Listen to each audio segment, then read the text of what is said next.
Before we start today's episode, have you heard the exciting news? Circle Round has released its very first soundtrack. The music of Circle Round Volume 1 includes the Circle Round theme song, plus all of Eric Shimalonis' music from our first season. You'll hear the double bass from Stella and the Dragon, the taiko drums from the Rice Cakes and the Oni, the mbira from the Lion's Whisker, and so much more. You can find the music of Circle Round on iTunes, Amazon, and at the CD Baby Store. Ask your grown-up to open an internet browser and search for the music of Circle Round.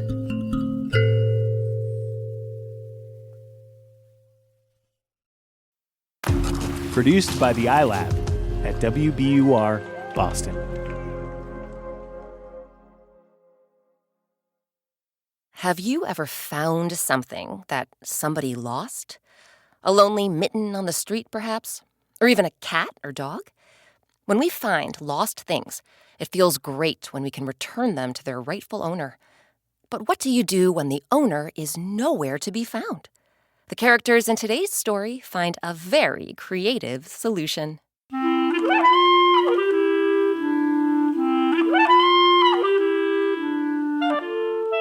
I'm Rebecca Shear, and welcome to Circle Round, where story time happens all the time.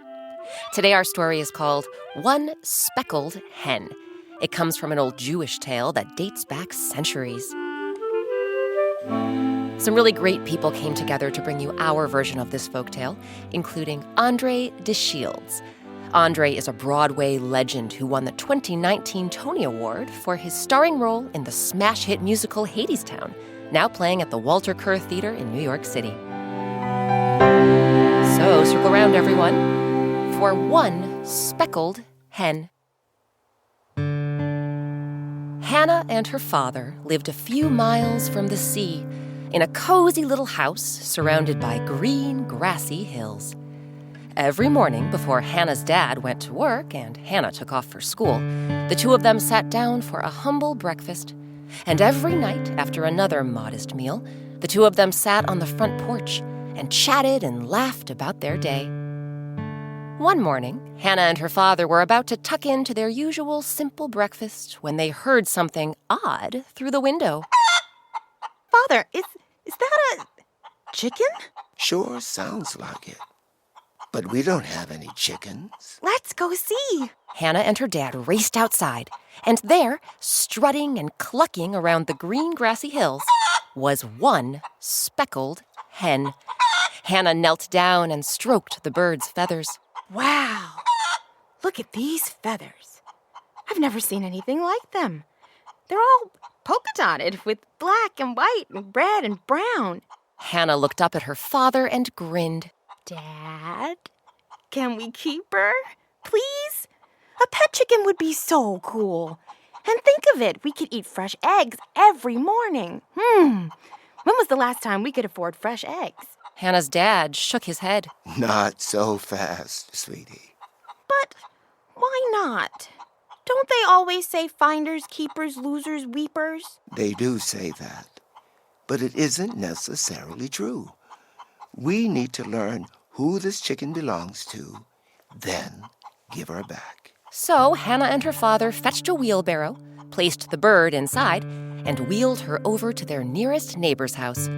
But that neighbor, a chicken? had never laid eyes on the speckled hen, nor had the next neighbor, I didn't lose a chicken. nor the next. She's not mine. At the end of the day, Hannah and her dad wheeled the speckled hen back to their house. I don't know, Hannah. I'm beginning to think this chicken doesn't belong to anybody. Hannah shook her head. But Dad, it's like you said. Finders aren't necessarily keepers, so she doesn't belong to us either. Still, She gazed at the bird. what if we took care of her until her owner comes back? It seems like the right thing to do. Hannah's dad smiled. All right, kiddo. But a chicken needs a safe place to stay. Let's build her a house. They rummaged through the shed for some scrap wood and chicken wire. They used the wood to make a coop for the bird to sleep in. Then they surrounded the coop with chicken wire, so the hen could peck at bugs and earthworms in the grass without wandering away.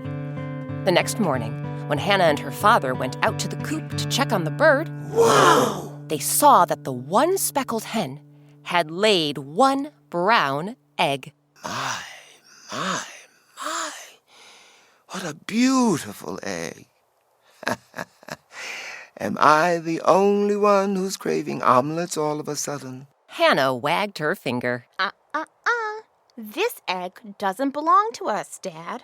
It belongs to whoever owns the speckled hen.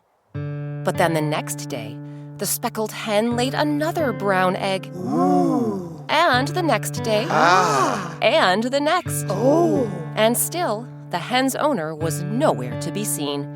After a week, Hannah's dad began to worry. Hannah, we can't just leave these eggs sitting here.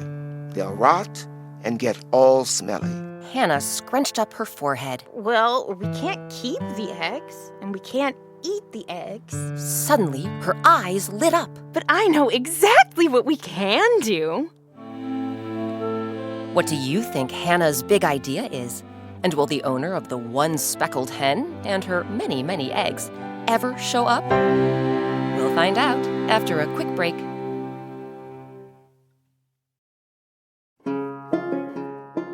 Like the music you hear on Circle Round? Then you'll love our new soundtrack album. The music of Circle Round, Volume 1, features all of Eric Shimalonis' music from Season 1 of the podcast. You'll hear the flute from The Princess in the Mirror, the trombone from The Goat in the Garden, the viola da gamba from The Barber's Secret, and so much more, plus the Circle Round theme song. You can find the music of Circle Round on iTunes, Amazon, and at the CD Baby Store. Ask your grown-up to open their favorite internet browser and search for the music of Circle Round.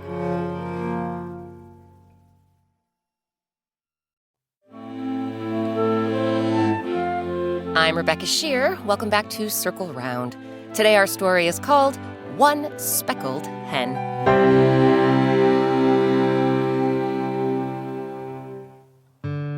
When we left off, one speckled hen had appeared in the green, grassy hills surrounding the cozy house Hannah shared with her dad. The hen didn't belong to them, so they decided they would take care of the bird until her owner came. But then the chicken laid one beautiful brown egg, and another, and another. But here's the thing. If the chicken didn't belong to Hannah and her dad, then neither did the eggs. So they couldn't eat the eggs or sell the eggs. But Hannah thought of something they could do. She gathered the eggs and wheeled them to market. When she came home, she was hauling a big bag of chicken feed. What an excellent trade you've made, Hannah. Chicken eggs for chicken feed. Thanks, Dad.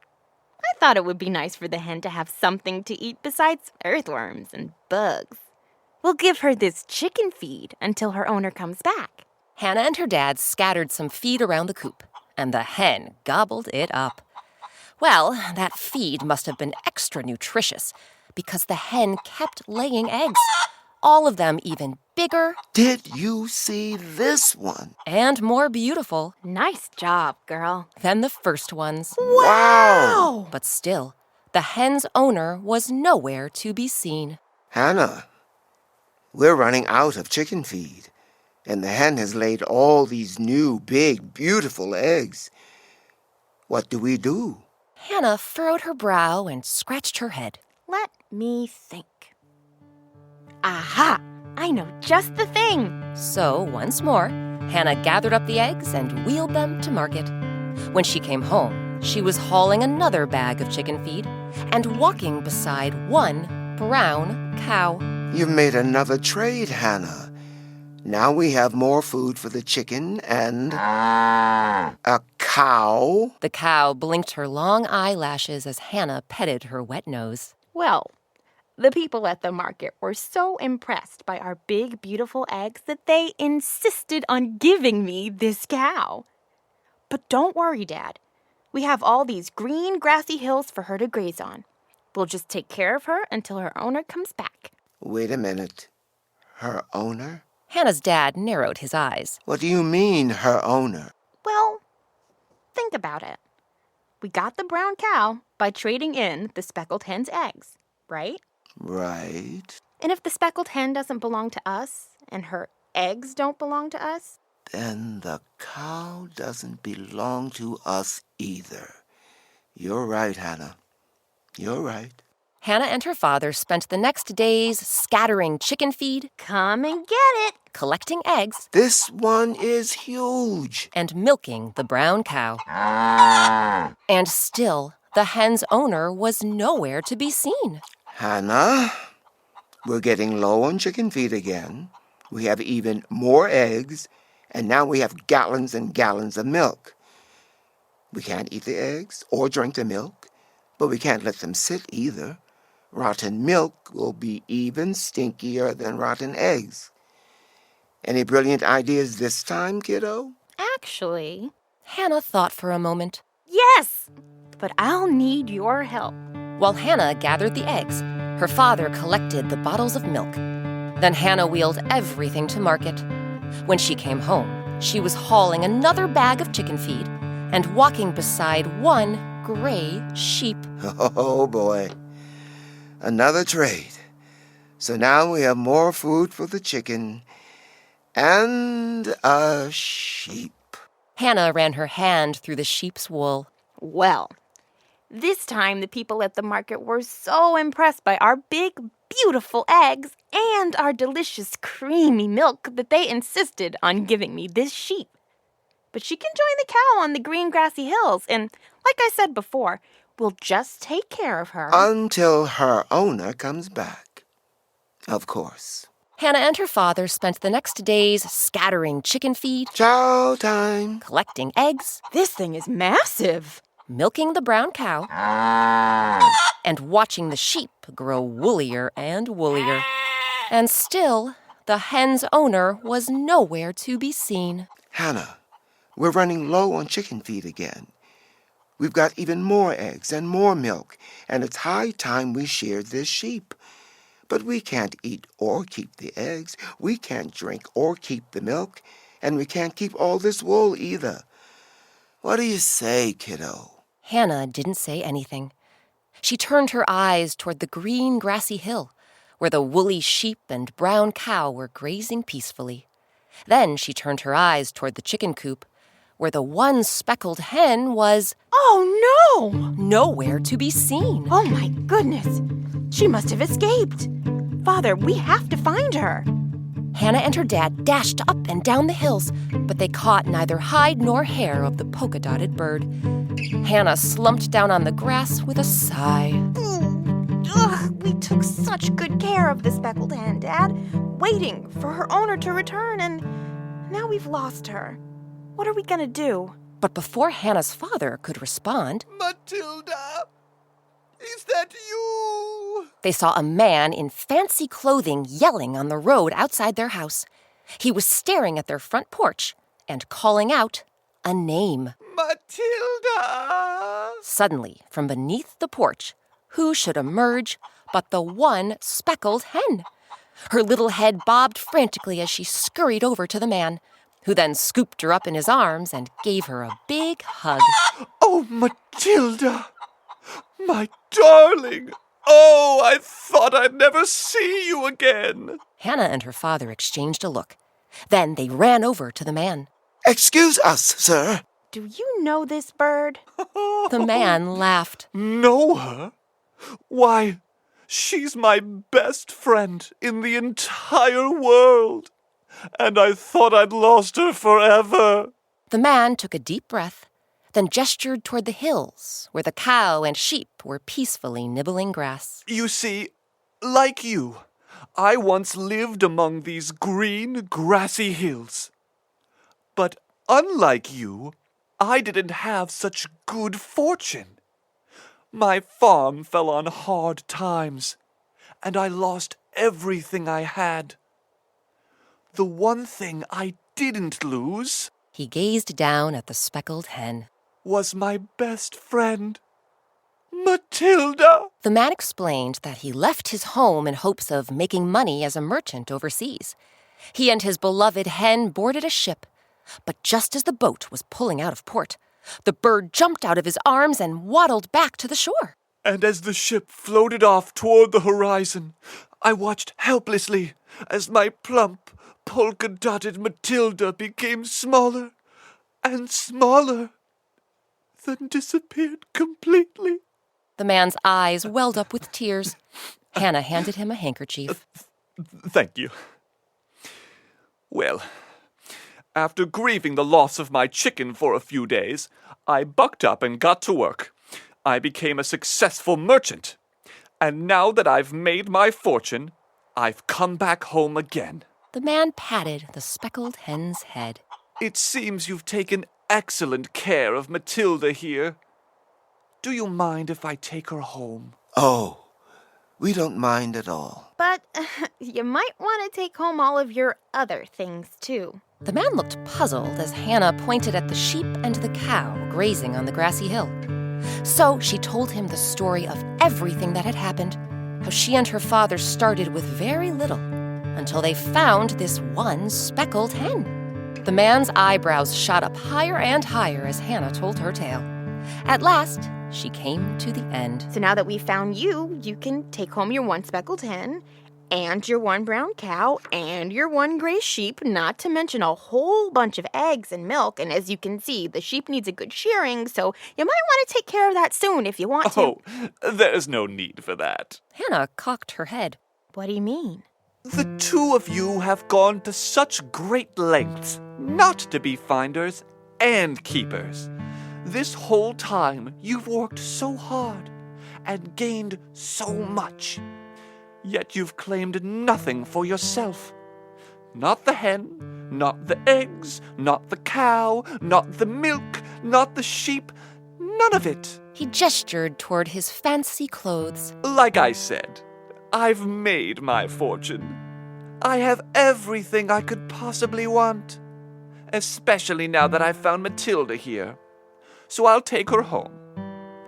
But as a reward for your good deeds and for your hard work, you keep the eggs and the cow and the milk and the sheep. The man winked an eye. Goodness knows you deserve it. Then he turned around, and he and Matilda went back home. The next day, Hannah took Matilda's eggs to market and traded them for one yellow hen. And from then on, Hannah and her dad lived comfortably. They had eggs to eat, milk to drink, and plenty of wool to keep them warm, all winter long.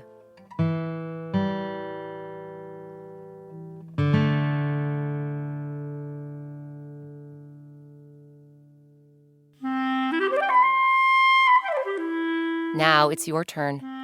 The next time you find something someone has lost, what might you do to help them get it back again? Pick a grown-up and brainstorm all the different ways the two of you might track down the owner. Would you put up a flyer? Would you float over the neighborhood in a blimp, calling out to people with a megaphone? Be as creative as you'd like as you dream up ways to reunite the owner with what they lost.